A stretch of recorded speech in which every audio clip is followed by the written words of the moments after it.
Ich bin momentan wieder in Riga unterwegs, um mir einige P2P-Plattformen zu besuchen, mir Projekte vor Ort anzuschauen und auch um wieder Interviews zu führen. Und gestern durfte ich Edgars Birks interviewen. Das ist der CEO von LFDF, vom Latvian Forest Development Fund. Das Interview ist wirklich für alle, von Anfänger bis zum Experten, denn Edgars hat wirklich sehr einfach erklärt, was der LFDF überhaupt macht. Die verdienen ja Geld mit dem Forest, also mit dem Wald hier in Lettland, aber er hat wirklich alle Möglichkeiten aufgezeigt, wie damit Geld verdient wird und ist da auch noch teilweise ins Detail gegangen, was wirklich sehr interessant war, und ich durfte einige Fragen stellen, die beantwortet wurden. LFDF ist übrigens der größte Kreditgeber momentan auf der Plattform Debitum, wo ich selbst mit 8.000 Euro investiert bin, und von diesen 8.000 Euro liegen auch knapp 6.000 Euro in LFDF. Ich bin also selber auch sehr stark investiert. Und ein kleiner Bonus an dieser Stelle: Wenn ihr auch bei Debitum investieren wollt nach diesem Video, über den QR-Code oder den Link in der Videobeschreibung könnt ihr euch 1% Cashback auf eure Investments in den ersten 30 Tagen sichern. Das ist ein Empfehlungslink, bedeutet, wenn ihr darüber abschließt, bekomme ich auch eine kleine Empfehlungsprämie. Für euch ist das Ganze aber nicht teurer oder so, ganz im Gegenteil.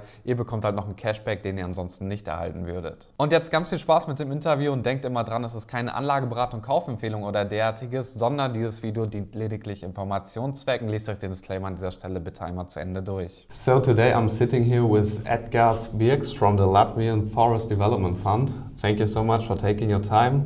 At the first, I want you to introduce yourself to the audience. What is your position at LFDF? What is your history? Just take your time. Hi, so my name is Edgars Birks. I am the new CEO of Latvian Forest Development Fund.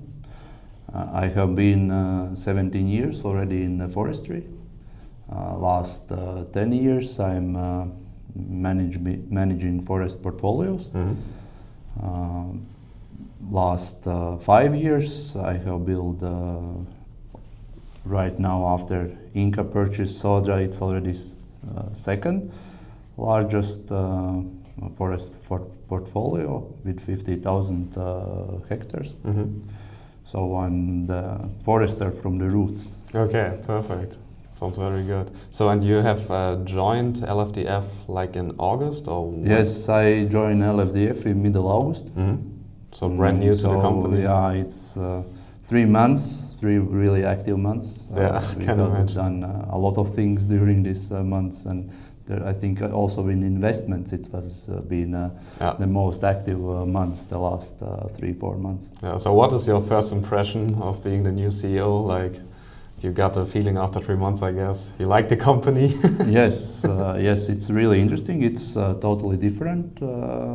It's quite the same. The managing the forest, it's the same, but the investments is totally different. I have worked with a big company, basically one owner, who have invested into the lands and manage their portfolios. But now it's we are managing 30,000 people portfolio. Yeah, that's true. So basically, every investor owns some small piece of land. Okay, nice. So, can you just tell a little bit about what is the business model of LFDF? Because a lot of people see it on Debitum maybe for investment and see, oh, then you can invest in forest, make money out of the forest, but they can't really imagine how this is working. I mean, you can read everything on Debitum if you're very into it, but maybe you can explain it in easy words. No, yeah, from basic we are buying land property. Average property is around 10 hectares. So after the purchase of property, one part where it comes income, it's of course it's cuttings. We do clear cuttings, thinnings, selling the material, selling the wood, and always with the property it's not only 100% forest. It comes also agricultural land and some home places. So we are splitting the property. We are building the forest portfolio. But we are also splitting away agricultural land. So you sell this at this point already? Okay. Then agricultural land we are selling. We are making profit out of that. Also, time to time there is some buildings on this land plots. We are selling also these buildings because we are interested to create a big forest portfolio with 100% forest. yeah, that's the main part in short Okay. what we are doing. So is like agricultural land more value than forest land, or how is this? No, it depends what is growing on the Okay. forest. Yeah. If it's big trees, then of course there is the value in the cubic meters. But isn't it possible to change agricultural land to forest land Yes, also? that's the next what we are doing now. There is a new round of EU subsidiaries, EU projects. So now we are in the process of writing these projects, and then we are get the money from EU to afforestate the land. Yeah. So we create extra value for the land with afforestation, and of course we are getting also EU money. Ah, okay, nice. So basically, you first of all, now you're in the phase of buying a lot of land, do the forestry stuff, doing cuts, selling the cuts, wood chips, and all this stuff. So you, at the moment, you only make money out of the stuff you sell, and also when you sell and split land, right? Yes, now we are making profit out of selling the cutted wood. Also for splitting and selling the agricultural land and home places. But if we have, of course, a good offer, a really good offer, then we also sell some forest land. But at the moment, as you well. haven't sold any forest, or? No, we have sold recently. Also sold to Latvian vendor. We sold forest and Okay. so we are selling. But now for the moment, it's the best. It's a buyer's market. Yeah. Now, Okay. as there is this, also a long time waited news who will buy the soldier. That was portfolio 135,000 hectares. That That's a was the lot. biggest portfolio in Latvia, and 18,000, I think it was in Estonia. Inka, IKEA group company bought it. So this is the biggest forest owner in Latvia. Yeah, he was the second biggest, and now he bought the first biggest portfolio. And the previous company where I work at SCA, where I built a 50,000 hectare portfolio, we got from third to second place. Ah, The okay. previous. So, is there a lot of competition in this field? Because now you're telling me there's IKEA with like a huge portfolio, there's some other big players, but what is the benefit? Why I choose LFDF over, you couldn't invest in IKEA, for example, myself, but why don't they just buy all the land? Yeah, no, it's we are working with the private sector. The big companies, bigger companies, banks, they are more used to work with companies instead of private. We are working with the private, of course, also with the companies. And that's quite time-consuming process. You need to know, because every person he is special. He wants different things, and one reason why company like IKEA, they are not buying from private persons, because now we have a legislation already for some time that you cannot, as a company, you cannot own more than 4,000 hectares of agricultural land. So they are really close to this. That's why they are avoiding to buy agricultural land. That's why they are not buying the lands. They are buying also only 100% forest land. But there is not only few properties is 100% forest land. You need to invest, you need to afforestate, you need to split.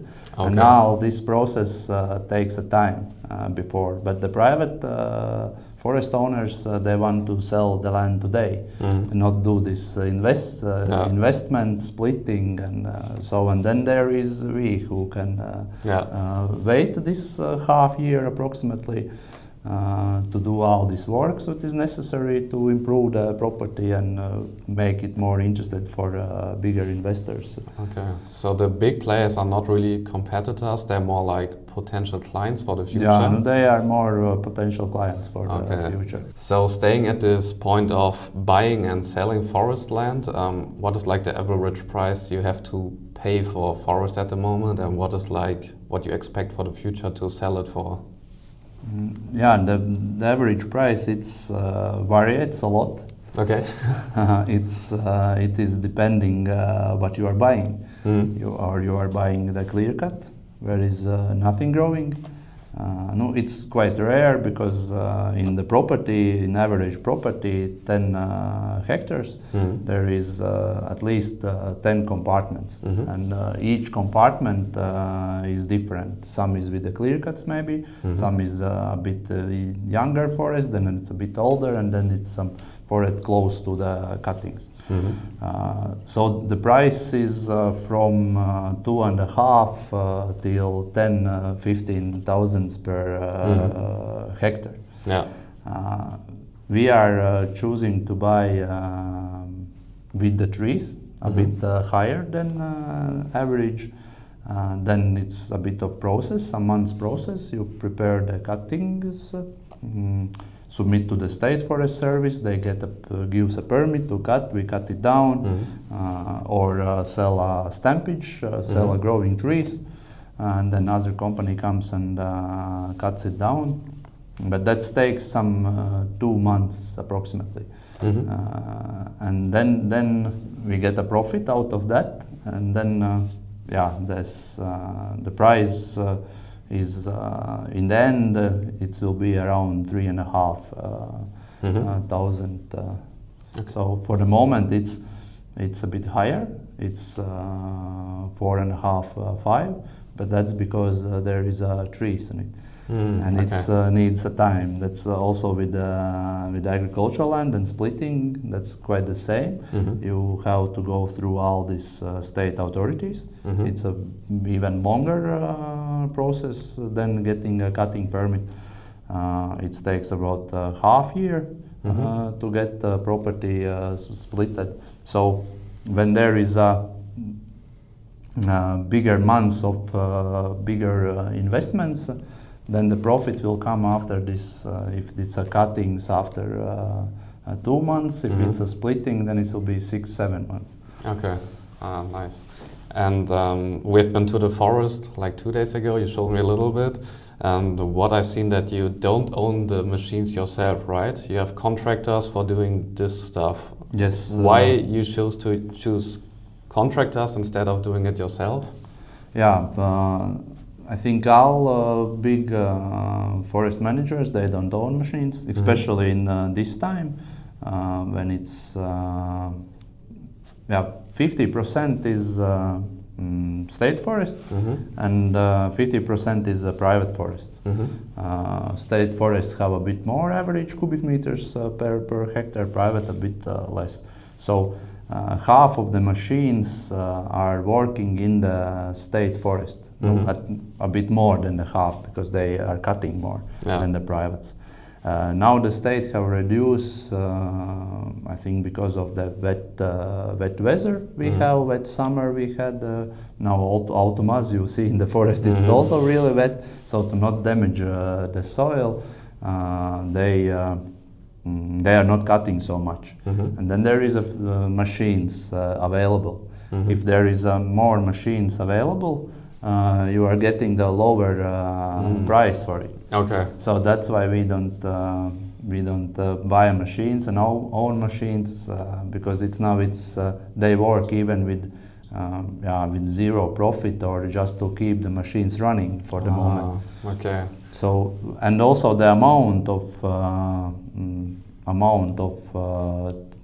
timbers. Amount of production, 400 hectares is too less. For 1,006, now we have already 6,000 hectares. 6,000 hectares, it's not enough to own your own machines. Yeah. Okay, so staying at this point, profit. I've seen your balance sheets of the last year and annual reports. So you started in 2023, I guess, and there was a big loss in the first year, but that's normal for a new company. So 2024 was the first profit year I've seen, and I checked the new quarterly report. Looks also very good. You have more profit even than in the last year. But a lot of people are wondering, so when you invest on Debitum and LFDF, you have like interest rates when it's very, very long from 15 or 16% sometimes. How can you afford to pay this high interest rates? Why don't you go to a bank or something like this? So is your profit margin so high that you can pay this? Or?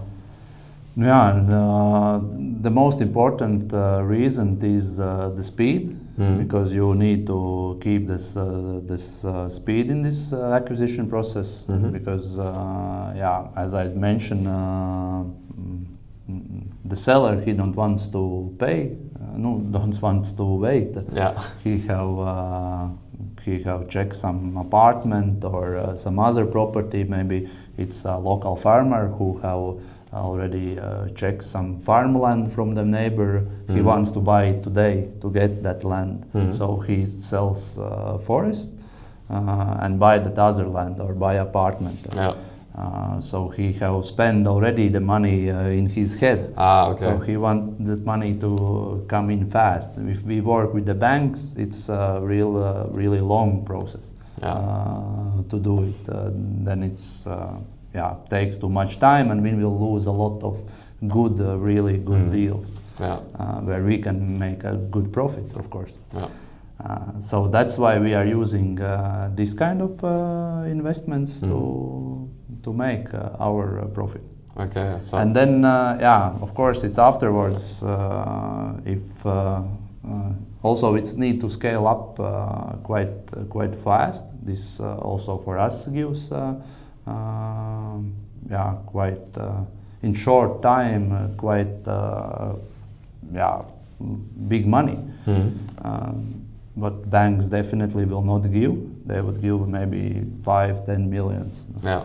So because the portfolio needs to be enough big to be interested to somebody. It's quite interesting because now is the time when small portfolios it's not interested for many of final buyers for who wants to keep it for maybe 100 years. Yeah.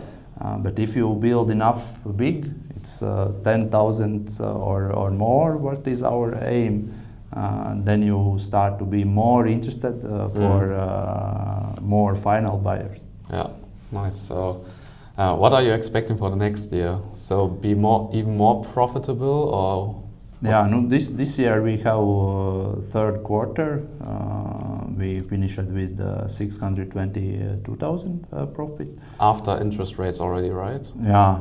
And the year we planning to end with the 1.2, 1.5. So this year already? This year. So because the winter time is like high season again, or why is it? No, it's as I mentioned previously, we had in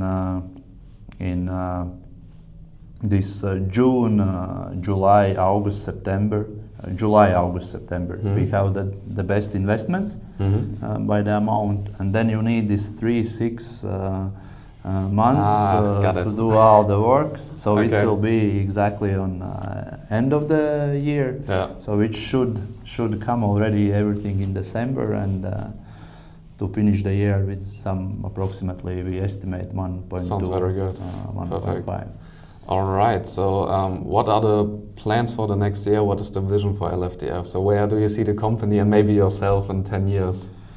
Yeah, that's the vision is in next year to scale up to this 10,000 hectares. I hope to do it as soon as possible, as there will be enough investments, and definitely we will not stop on that. We will have a time to sort out the package to create it really attractive for potential. Funds, pension funds, or other kind of funds that they're really also working now really active to get also new investors in Latvian forest market. After the 10 years, most probably be the top 3 forest owner in Latvia. Sounds promising. So maybe like closing with a transparent look. So we heard a lot about the benefits and the pros, but what are the risks for this business? What could happen that the business is kind of in danger? From the forest perspective, there is, as we also spoke in forest, a lot of also, especially investors from the warm countries like Spain or Italy, where it is the forest fires, they don't a bit trust. They have see that the forest is in the fire and that nothing left there. But we don't have that kind of risks. We don't have also heavy wind throws. So forest is growing every year and creates growth of 10 cubic meters. So it's sustainable. It's sustainable. It's a long term. There at least there is no risks. From the risk management, I think we are one of the safest investment in the forest. So there's only like geographically that Russia is the neighbor maybe, but geographical risk, of course, now it's quite a topic, the Russia, but we are in the NATO exactly. state, and the big company like IKEA, they have just in our region invested 752 million That's euros. A lot. If they would not believe to the NATO and the region, power of our region, all the EU countries, then they would not invest it here. Yeah, that's true. In these times to invest, and they already own some properties on value at least 500 millions. So that's a huge amount now they own. Yeah, it's like the price for wood chips and the cuts. Is it stable? Yeah. Or is this a risk that maybe in 10 years the prices are going down? The timber prices basically are following all the time, following inflation. There is a short, it can be a bit down or really up, like when the Russian war started and the price was just going crazy up, and there was a really nice profits during that years.